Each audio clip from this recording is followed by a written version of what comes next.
और ये गोविंद भगवान की जय। तो अब देखिए राधा का प्रागट्य हुआ, अब भगवान कृष्ण का प्रागट्य कैसे कहाँ होता है ध्यान से सुनिए। पतित पावनी मां जमुना के तट पर एक नगरी है जिसका नाम क्या है, मथुरा। देखिए मथुरा में किसका अवतार हुआ है, कृष्ण का। जरा इसका उल्टा करिए, उल्टा करिए। मथुरा राथू मा, राथू मा, और थू को हटा दीजिए तो क्या रह जाता है, राम। अब किसका अवतार मानोगे, राम का कि कृष्ण का है? मथुरा में राम कृष्ण एक है, अलग थोड़ो है। तो देखिए वाह, बोलिए गोविंद भगवान की जय हो, जय हो। ये यही के है हमारे गोवर्धन जी के। अरे वाह, धन्यवाद धन्यवाद। ओढ़ लो ओढ़ लो भैया, ओढ़ लो ओढ़ लो ओढ़ लो। ये कृपा है गोवर्धन जी की प्राप्त हुई है इसको। देखो कितना भारी हमको उड़ा गए हैं, ये क्या नाम है, इतना भारी सा उड़ा गए। आज मिले थे, अरे क्या कहना, जयपुर की शादी सबको याद है। बोलिए गोविंद भगवान की राधे राधे राधे राधे राधे राधे राधे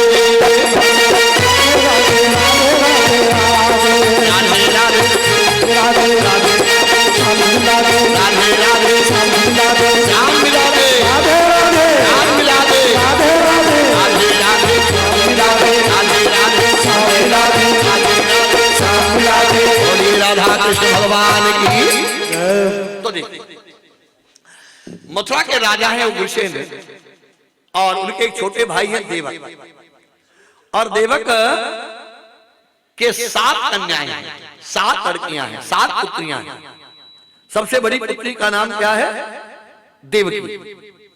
देवकी विवाह की योग्य हुई तो कंस से पूछा गया तुम्हारी बहन का विवाह कहां किया जाए। तो इसने कहा मुझे एक ही लड़का पसंद है, वो है सूरसेन के पुत्र जो वसुदेव हैं, उनके साथ में शादी की जाए, वसुदेव के साथ। अब इसकी बात कौन टाल देता। पीली चिट्ठी भेज दी गई, धूमधाम से बारात लेकर के आते हैं, विवाह होता है, बहुत सा दहेज दिया है, और विदा का समय आया। और आप जानते हो लड़की की विदा होवे, कितना भी कठोर बाप हो, कितना भी कठोर बाप हो, और न रोए ऐसा नहीं हो सकता है। हो सकता है ना, कोई खुल के रोता है, कोई छुप के रोता है, कोई अंगोछा लगा के रोता है, कोई भीतर रोता है, कोई बाहर रोता है। जानते हो क्यों? दुनिया में अगर कोई निस्वार्थ प्रेम करने वाला है तो कौन है, लड़की। इसलिए लड़की अपने बाप से ज्यादा प्यार करती है। ससुराल में लड़की होवे और आप लड़की की मां के लिए कुछ बोले तो लड़की नहीं बोलती, भाई के लिए कुछ कहें नहीं बोलेगी, लेकिन अगर बाप के लिए ऐसा वैसा किसी ने बोल दिया तो लड़की सिंगनी हो जाती है। जानते हो क्यों? बाप घर से बाहर चले, घर से बाहर निकले, लड़की एक ऐसी, लड़का चिट्ठा देगा तुम्हें, ये लाना ये लाना ये लाना, और लड़की पिताजी समय पर दवाई देना, समय पर भोजन करना। जैसे एक मां बेटे को समझाती, ऐसे बच्ची बेटी बाप को समझाती है। और इसका परिणाम जानते क्या है? एक विधवा स्त्री जब अपनी बेटी की विदा कर रही थी तो उसने कहा, बेटी मैं बड़ी दुर्भागिनी हूं, मैंने तुम्हारे बाप के दर्शन तुम्हें नहीं करा पाया। चलती समय अपने बाप का आशीर्वाद ले ले। और जिस समय वो मां अपनी बेटी को लेकर के अंदर कमरे में गई जहां उसकी फोटो लगी हुई थी बाप की, और बेटी ने सजल नैनों से अपने सर को झुकाया तो दो बूंद आंसू के नीचे टपक पड़े उस फोटो से। दोस्तों एक बात ध्यान रखना जीवन में, ये दूसरे की बेटियां जो हमारे तुम्हारे घर में बहू बनकर के आ रही हैं, ये भी किसी की बेटी है। तुम्हारी बेटी को कष्ट मिले अच्छा लगेगा तुम्हें? दूसरी बेटी को तुम कष्ट दे रही हो क्या अच्छा कर रही हो? यहां का यही है सब, ये कलयुग है। अगर तुमने किसी दूसरी की बेटी को कष्ट दिया है तो तुम्हारी बेटी को भी कष्ट अवश्य मिलेगा।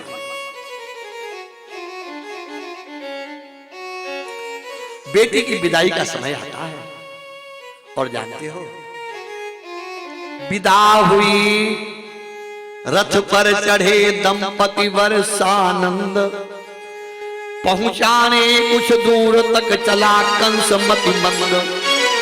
अपनी बहन से बहुत प्यार करता था। जानते हो भैया के लिए बहन कैसी होती है? दया भगनी मूर्ति। भैया के लिए दया की मूर्ति होती बहन। अब वो कंस इतना बड़ा पापी अपनी बहन से इतना प्रेम करता है कि रश्मिम जग्राह, लगामे घोड़ों की पकड़ ली और रात सारथी को उतार दिया, स्वयं सारथी जगह बैठा है अपनी बहन को भेजने के लिए। बात तो सब विश्वास की है। बात किसकी है? विश्वास की बात।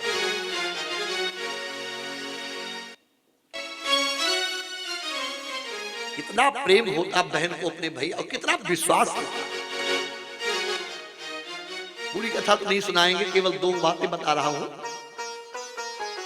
जब दुशासन ने द्रौपदी की साड़ी पकड़ ली और कोई उसकी मदद करने के लिए सामने नहीं आया,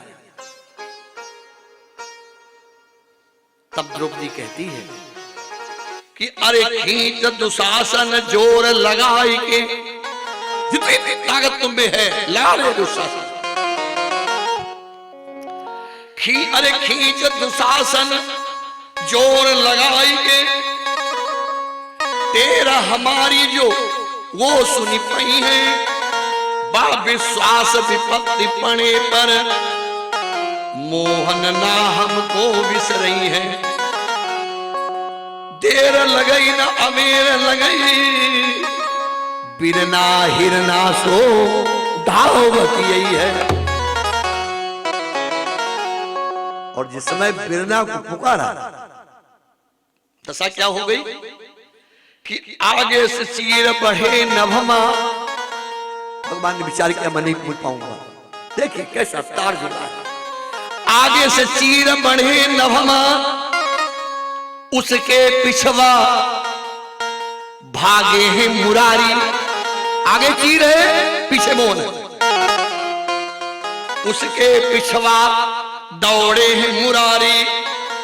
आज कन्हैया भगे इतना, आज कन्हैया भगे इतना, पिछवा रहे वो उनको उरगारी।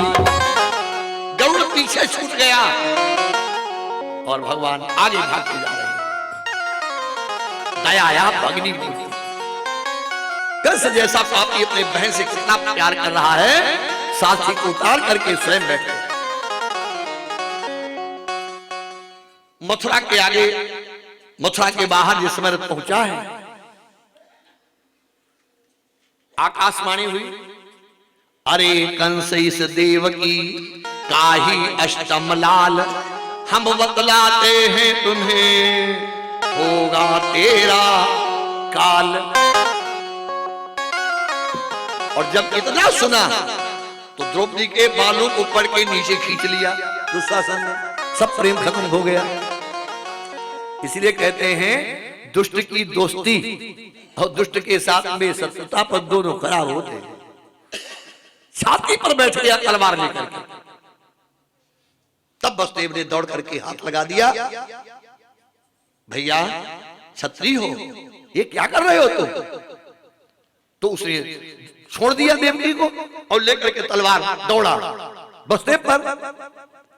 तब देवकी ने विचार किया, स्त्री का आभूषण लज्जा है, लेकिन कोई लज्जा लिए अगर हम बैठी रही और उसने हमारे पति को मार दिया तो उस लज्जा का क्या होगा?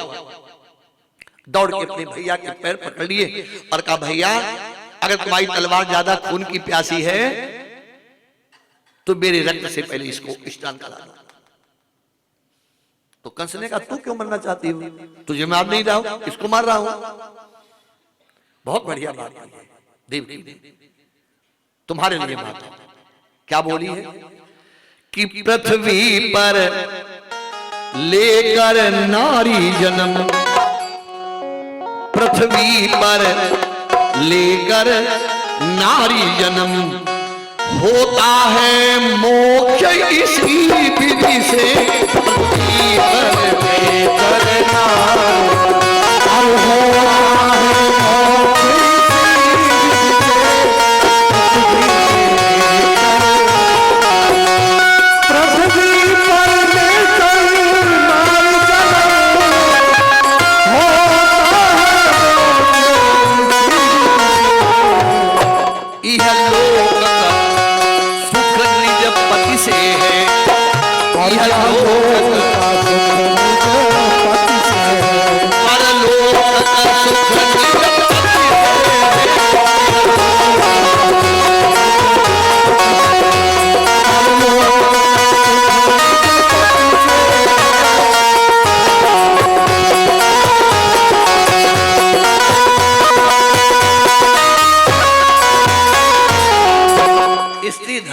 कठिन है, अंध बधिर क्रोधी अति दीना, निजकृत कर्मन मुकुर मलीना, ऐसे पति कर करी अपमाना, नारी पाव जम पर दुख।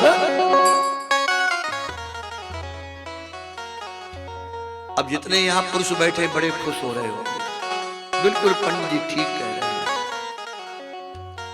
सब इन्हीं के ऊपर लाद दो, सब इन्हीं के ऊपर कंधों पर भर दो, इनके हाथ में है, तुम तो कुछ हो ही नहीं, तुम तो मौज मस्ती के लिए आए हो यार। राम जी कहते हैं जब गुरु ने कहा ये तो विवाह करो या सीता को वापस बुलाओ, नहीं तो ये अश्वमेघ यज्ञ नहीं होगा। हमारे राम जी कहते हैं कि तिरिया का तेल नहीं चढ़ता जब दूसरी बार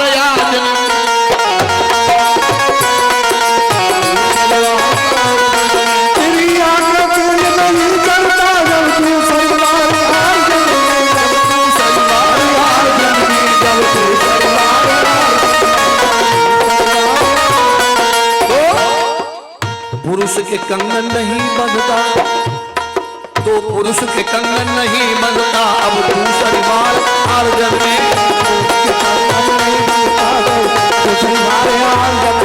अगर स्त्री के लिए तेल वर्जित है तो पुरुष के लिए कंगन। लेकिन होता क्या है कि अपने 10-10 ब्याह करें, अपने 10-10 ब्याह करें तो होता है व्यभिचार नहीं, और पत्नी को झूठा दोष लगा तो जीने का अधिकार नहीं। ऐसा नहीं है, बैलगाड़ी में 2 पहिया होते हैं, एक भी टूट गया तो गाड़ी चल नहीं पाती है। स्त्री पुरुष गृहस्थी रूपी गाड़ी के पहिया है, पहिया। तो देखिए देवकी ने जब ये कहा तो वसुदेव ने कहा, देवकी ये तुम्हारे वचन नहीं बाण है, मैं क्षत्रिय हूं और क्षत्रिय का धर्म बहुत कठिन होता है। सगे भाई को लश्कर में मार डालते हैं, उन्हें दोष नहीं लगता है, या तो सारे बहनों ही है, लेकिन मैं जानता हूं इसे मैं जीतूंगा नहीं। जो काम बल नहीं कर सकता वो काम बुद्धि करती है, जो काम बल नहीं करता है वो कौन करता है? बुद्धि करती है। तो देखिए वसुदेव ने कहा तुमने हमको रिश्तेदार बनाया है और अब तुम हमें मार रहे हो, क्यों? तो कंस थोड़ा हल्का पड़ा और कंस ने कहा अभी अभी आकाशवाणी ने हमसे कहा है कि देवकी का 8वां बच्चा हमें मारेगा, तो मैं देवकी को और तुमको नहीं रखूंगा। वसुदेव ने कहा बस मैं 8 बच्चे तुम्हें दे दूंगा, देवकी को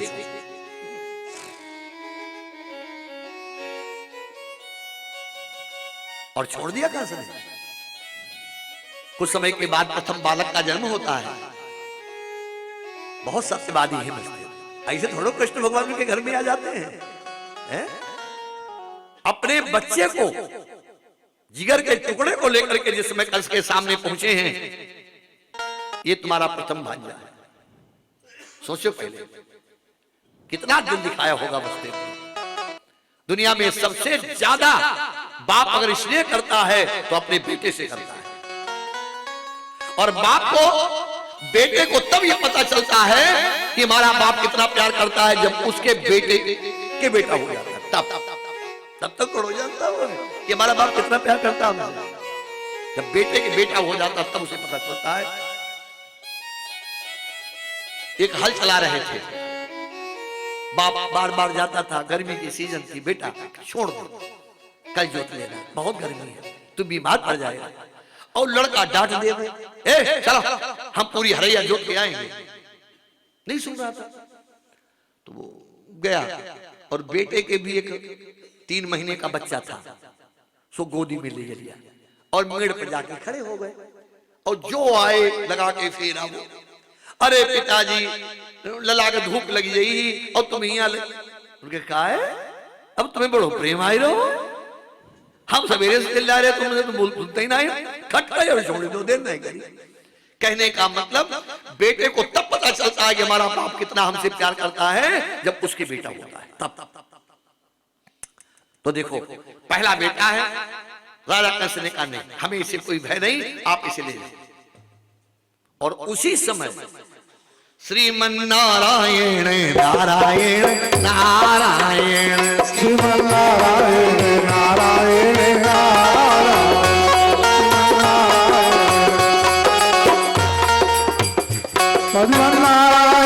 नारायण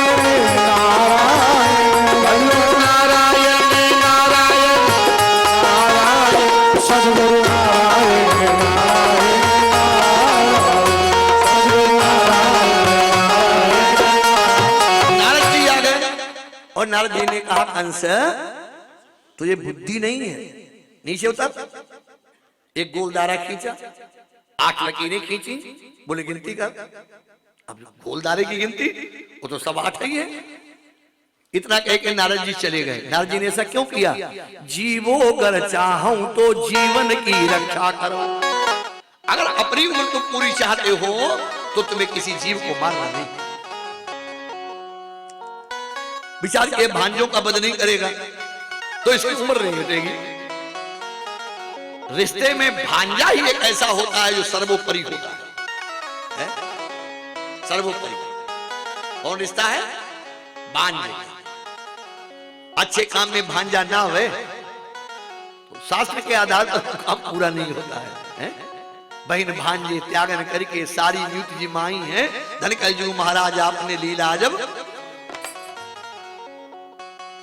हमारे राजेंद्र ने बहुत अच्छा किया, कल अपने भांजे भांजियों से हमको मिलवाया, मुझे बहुत अच्छा लगा। धन्य होना चाहिए, भांजे भांजी ये पूरा होता है। तो भैया अब एक नहीं, इसने क्या किया? देवकी वसुदेव को कारागृह में बंद करवा दिया, हथकड़ी बड़ी लगवा दिया। जब उग्रसेन ने समझाया तो उनका मुकुट उतार के अपने सिर पर लगा लिया और उनको भी कारागार में डाल दिया। जानते हो पिता बाप से कितना प्रेम करता है। आज उग्रसेनी बात कहता है कि बेटे के मुख पर बाप सदा, बेटे के मुख पर बाप सदा दीवाना सा हो जाता है। बेटे के दीवाना सा हो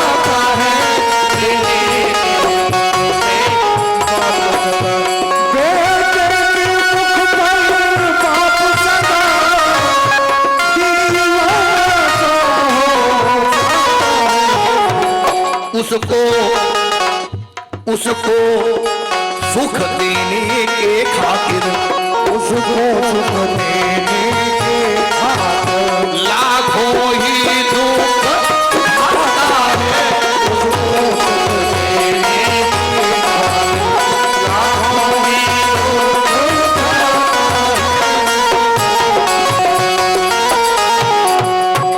किसी बाप से पूछो क्यों मरे जा रहे हो, किस लिए पैदा कर रहे हो?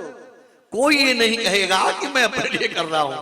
अरे महाराज हमें तो 2 रोटी खाना है, तो बेटे के लिए थोड़ा बैंक बैलेंस हो जाए, दो बेटे के लिए थोड़ी मकान बन जाए, बेटे के लिए बेटे बेटे, बेटे। क्यों? इसलिए कि बेटा अभी जवान होने वाला है और हम बूढ़े होने वाले हैं, हमारा सहारा बनेगा।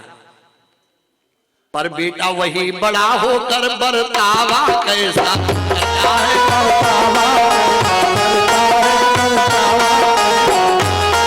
इसका प्रमाण दुनिया देखे इन हथकड़ियों में रहता है।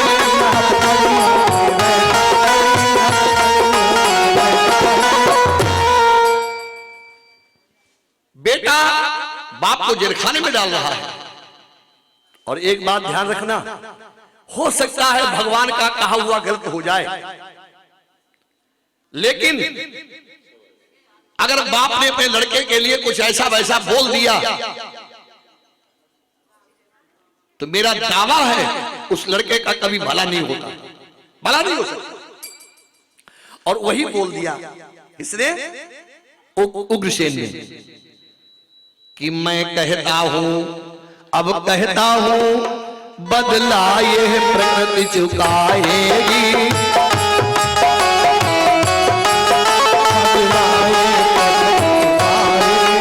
अष्टम संतान देवकी की तेरा चूक मिटाएगी।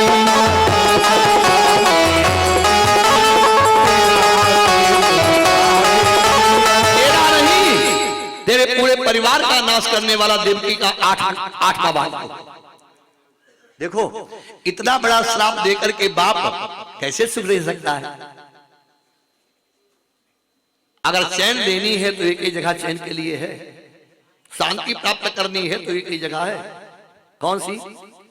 कि कछु है न बड़ो प्रभुता के भय, तकिया गिरदान लगायन में, कछु है न बड़ो सुख आसन में, बन तन के संग सुखायन में, कछु है न बड़ो परिवार बड़ो, धन संपत्ति के मन भायन में, ताते मन अंत कहोन रमे, विश्राम राम के पायन में। शांति के लिए एक ही जगह है। धन में शांति नहीं है, सुख तो है, शांति नहीं है?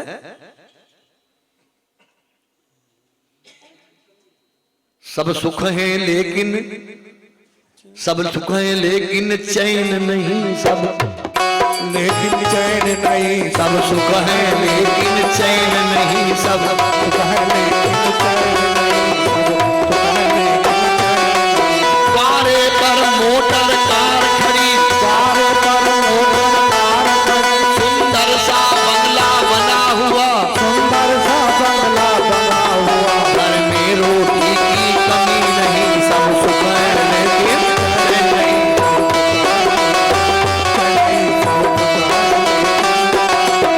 नोटों से भरी तिजोरी है, नोटों से भरी तिजोरी है, मन कहता ये तो थोड़ी है, मन कहता ये तो थोड़ी है, सब सुख है लेकिन, सब सुख है लेकिन, सब सुख है लेकिन। चैन केवल एक से मिलती है, परमात्मा के चरणों। तो आ गई माला हाथ में।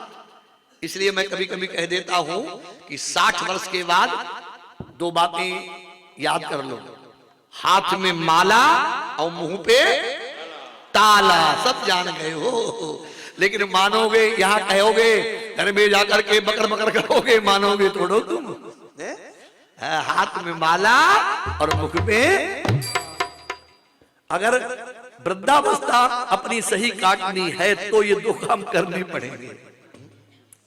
अब वो पहला जमाना गया, जो बिना बूढ़े के कोई काम नहीं होता था, अब सब काम होने लगे हैं, इसलिए होश में आ जाओ।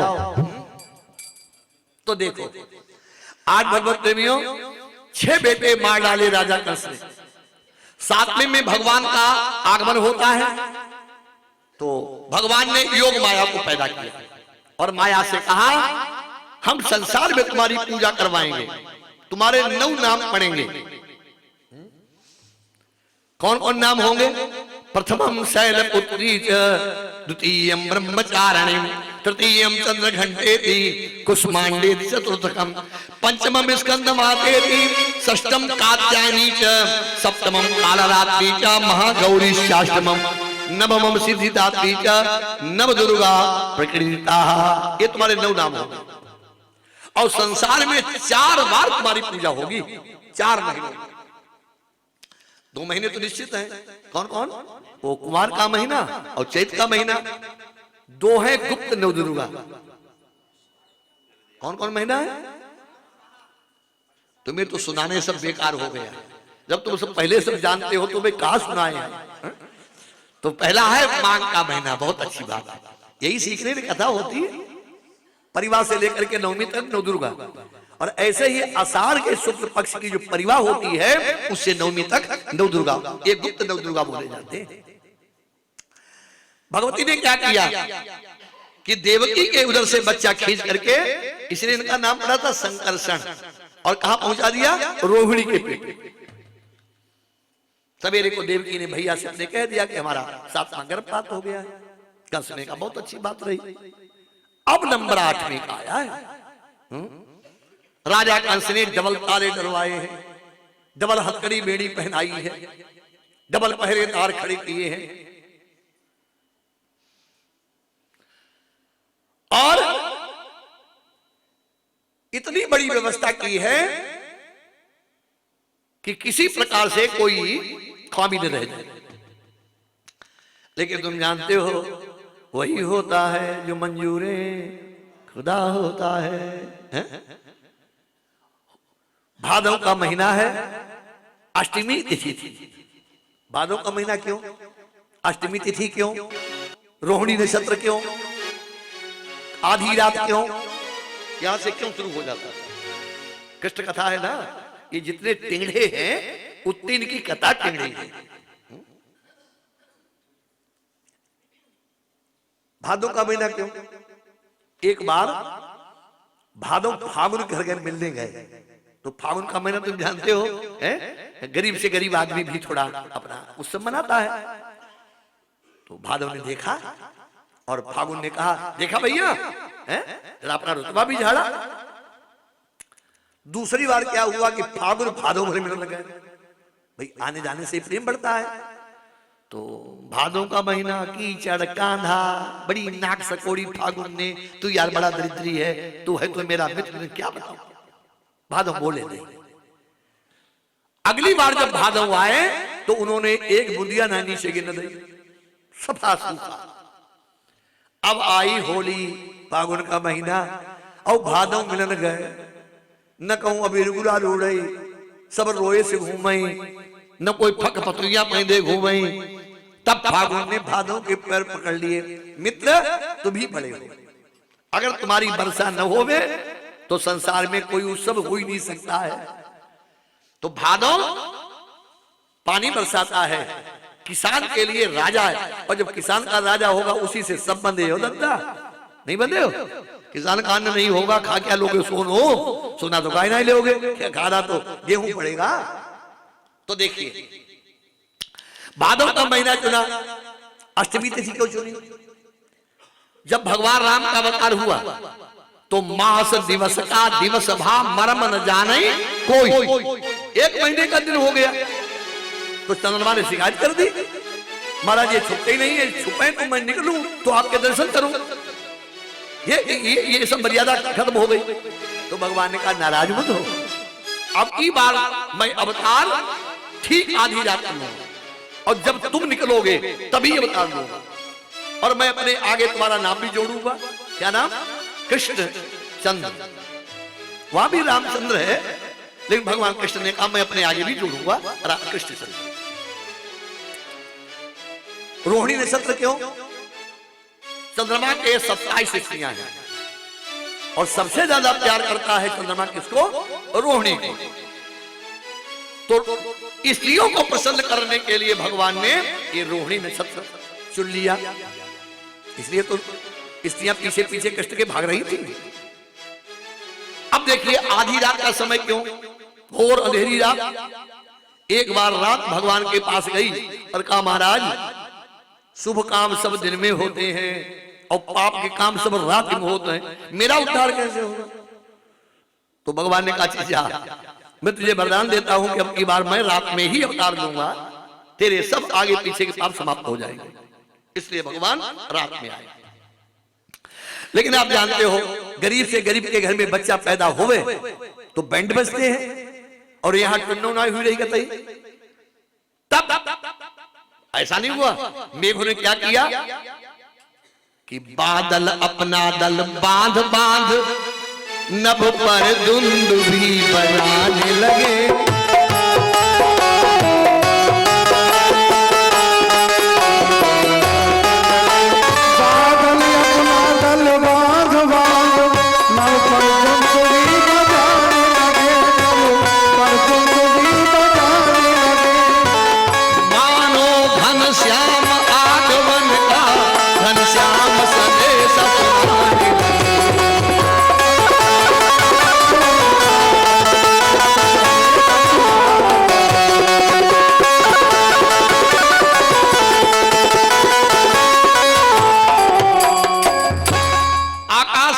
चमकने लगी, पानी धीरे धीरे बरसने लगा।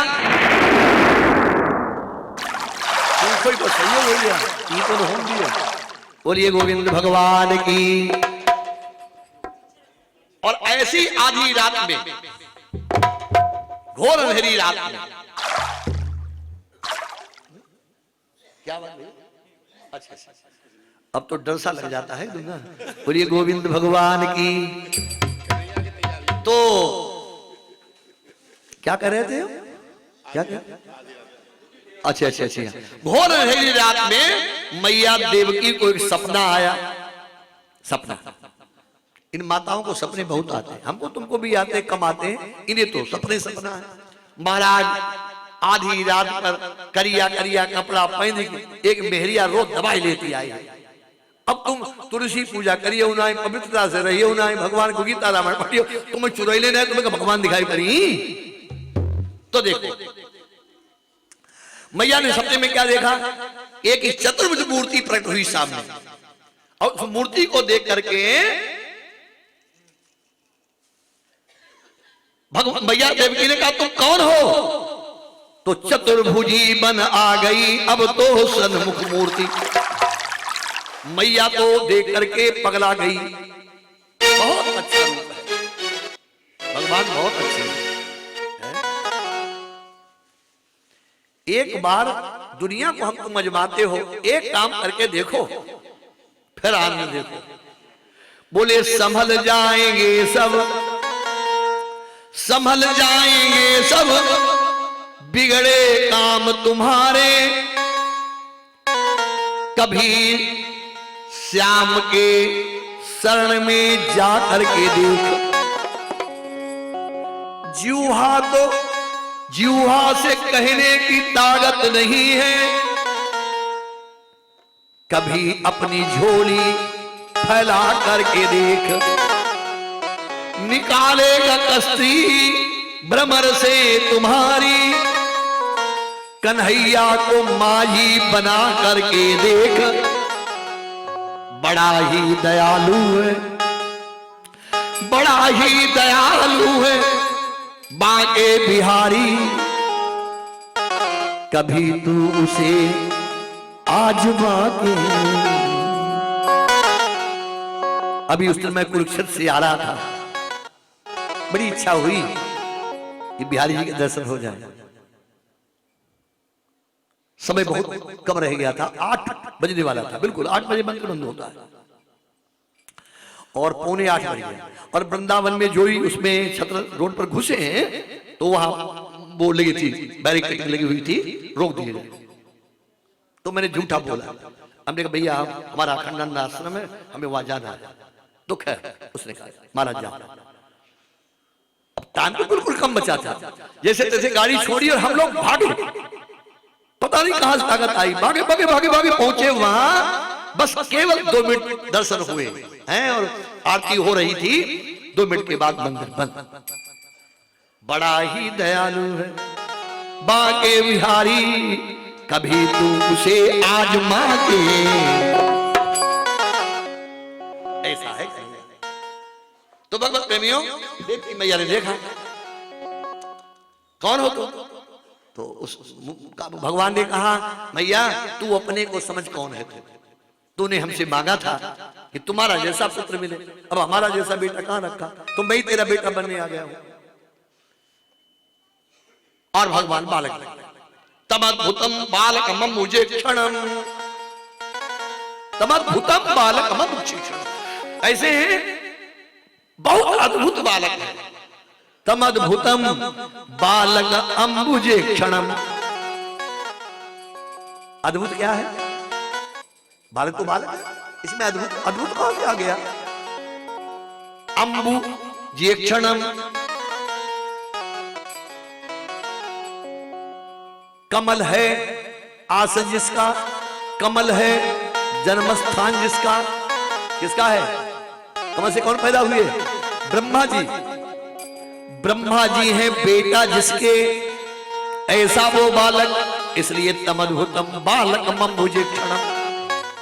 अंबुज कहते हैं कमल को, कमल है घर जिनका, ऐसे ब्रह्मा भी पुत्र है जिनके, ऐसे प्रभु आकर के बालक बने। और बालक बनने के बाद वसुदेव ने कहा हाय क्या होगा? बोले आकाशवाणी हुई पिताजी कुछ नहीं होगा, आप हमें गोकुल छोड़ दो, वहां हमारी माया ने जन्म लिया है, उसको लेकर आइएगा। कैसे ले चलूं? तो एक उस पर रखा। किस पर रखा? सूप में। सूप में मैंने देखा है पहले बच्चे पैदा होते तो टोकरी फोकरी चलने लगी, पहले सूप में बच्चा लिया जाता था। ठीक है। तो आज वसुदेव लेकर के चले हैं भगवान को, और जिस समय पहुंचे हैं कहा?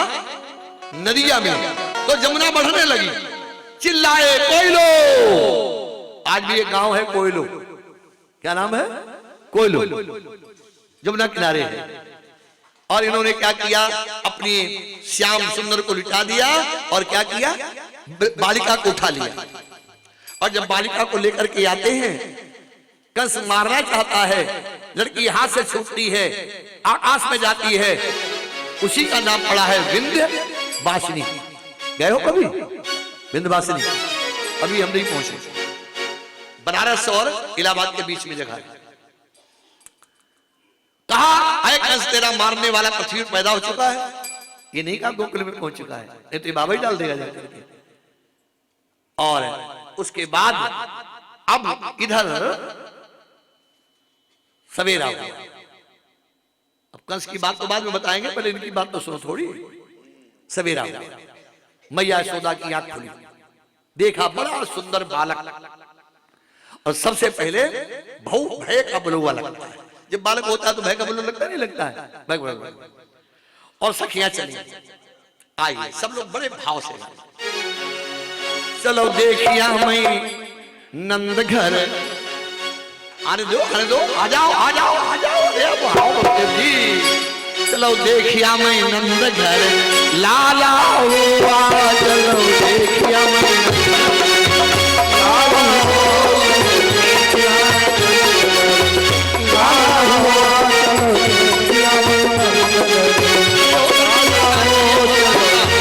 वास्ते भगवान की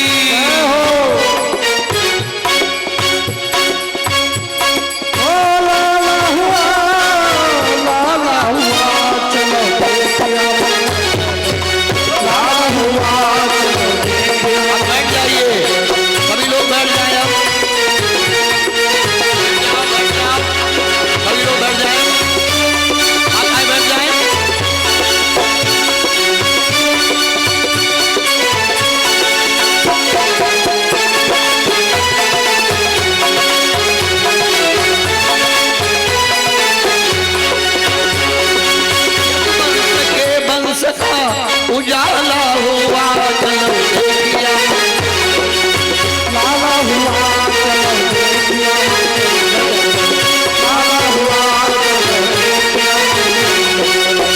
उजाला हुआ चलो देखिया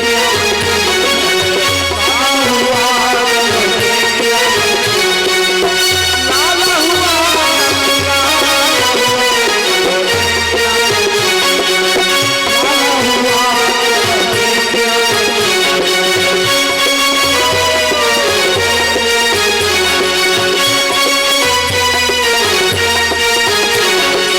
लाला हुआ चलो देखिया ये गुब्बारे मत फोड़िए, आप लोगों से निवेदन है गुब्बारे मत फोड़िए, उस सबको मत बिगाड़िए, ऐसे रखिए, कोई भी गुब्बारा नहीं फोड़ेगा।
ललाटपटले वक्षस्थले ओम सहस्रीरेखापुरकः सहस्राक्षः सहस्रपादो सभूमिगुं सर्वतत्प्रतवातदृढताङ्गुलम्मापुरक एवेदुगुं सर्वं यद्भूतं यच्चाप्यं उतामृतत्वदेशानोज्जतन्नेनादिरोधीयेतावानद महिमा दोज्जायांशपूरुकः। भैया बैठ जाइए, बैठ जाइए। दिवित्रपादूर्ध उदयपुरकः पादो से हापवतवनः ततो विभंग विक्रामतातनानधने अभित ततो विराट जायत विराजोदिपूरुकः सजातो अत्तर्च पश्चात् भूमिमतो पुरः तस्मात् जातर्वतः तं मृगदाज्यम्मा पदूताच करे वायव्यानारण्याग्राम्याज तस्मात् दजा सर्वहुतर्चः सामानिरे छन्दाकुशिरे तस्मात् जायत तस्मात् दस्वा अजायन्तरे केचो भयादतः गावो हजिरे तस्मात् जाता अजावयः तम जजम्बरे प्रक्षणवरखं जातवग्रदः तेन देवा ऐजन्त साध्यारिकैश्चे यदपुरकं वदतुः कथिताभ्यकल्पयन्नामखं किमस्यासीत् किं बाहु किमूरूपादा उच्येते ब्राह्मणो समघवासीत् बाहु राजन्यः कृतः ऊरु तद्वैश्यापतिपां शूद्रो अजायत चन्द्रमां मनसो जातोः सूर्यो अजायत श्रोत्राद्वाश्च प्राणसमुखादग्निर्जायत नाभ्या आसीदन्तर्चकुं शीष्णोर्द्यौः समवर्तापतिभ्यां भूमृततः श्रोत्रा तथा सुमित और कोमल और अनुज जदबुर्गेण हविका सुमित कोमल अनुज पतंतो स्यासीद्दाज्यं ग्रीकमेत महासरद्दभिः सप्तास्यासन् परिधत्रिः सप्त समिदाः कृताः देवा जदयजन्तन्वाना अवदनवरकं सूर्यज्ञान और गजानन जन्त देवास्तानि धर्माणि प्रथमान्यासन्न ते हनाकं महिमानापूर्वे साध्याः सन्ति देवाः हरि ओं मां हिण्डवर्णां हरिणीं सुमृतस्रजां चन्द्रां हिरणमयीं लक्ष्मीं जातवेदो आवह ताम् आवज्जातवेदो लक्ष्मीमनवगामिनीं यस्यामरण्यं विन्देयमगामस्त्वं पुरुषानहम् अश्वपूर्वामृतमत्यामस्तिनादप्रमोदिनीं श्रियं देवी बभ्भये श्रीर्मा देवी जुष्टां काम सोस्मिताहण्य प्राकारा मार्दां दत्तां तर्पयन्तीं पदमे स्थितां मध्वमरणां तां हो वहे श्रियं चन्द्रां प्रभासां यस्याज्वलन्तीं श्रियं लोके देवजुष्टां मदारां तां पद्मिनीं शरणं प्रपद्ये लक्ष्मीरेण स्थितां ताम्बळे आदित्यवर्णे तव सोदजातो वनस्पति तव वृक्षो फलान्तरायाश्रवाह्या लक्ष्मी उपैतु मां देवजकः कीर्तिश्यमणनासः प्रादुर्भूतोऽसि राष्ट्रेऽस्मिन् कीर्तिमिद्यं ददातु मे क्षुत्पासां मलां ज्येष्ठां लक्ष्मीं नास्याम्यहम् अभूतिं मा समृद्धिं च सर्वां नृणद मे गृहात् गन्धद्वारां दुराधरसां नित्यपुष्टां करिष्णीं ईश्वरीं सर्वभूतानां तां हो वहे श्रियं मनदः काममाकूतिं वाचः सप्तमधीमहि पशूनां रूपमन्यस्य मयि श्रीश्रयतामितः कर्दमेन प्रजाभूता मयि संभव कर्दम श्रियं वासय मे कुले मातरं पद्ममालिनीम् आपासरंधानि चिक्लीतवस मे गृहे निजदेवीं मातरं श्रियं वासय मे कुले आर्द्रां पुष्करणीं पुष्टिं पिङ्गलां पद्ममालिनीं चन्द्रां हिरणमयीं लक्ष्मीं जातवेदो आवह आर्द्रां यः कर्णीं यष्टिं सुवर्णां हेममालिनीं सूर्यां हिरणमयीं लक्ष्मीं जातवेदो आवह तां महावा जातवेदो लक्ष्मीरुपगामिनीं यस्यामरण्यं प्रभूतं गावो दासो स्वानवन्देयं पुरुषानहं यासुजी प्रयतो भूता जुयादाज्यमुन्नहं सूक्तं पंचदशरं च श्रीकामः सततं जपे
स्वामी जय जगदीश हरे भक्त जनों के संकट भक्त जनों के संकट क्षण में दूर करे ओम जय जगदीश हरे जो ध्यावे सुख निधे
भागो चल सबके प्राणपति स्वामी सबके प्राणपति सब दिन रो दयामय सब दिन रो दयामय तुमसे मैं तुमति ओम जय जगदीश हरे विकार मिटाओ पाप हरो सब पाप हरो देवा छातावासी कराओ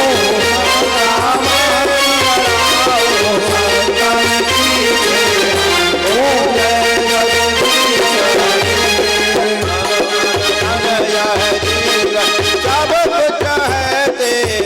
सभी सब कुछ है तेरा तेरा तुझको अर्पण तेरा तुझको अर्पण क्या लागे मेरा ओम जय जगदीश हरे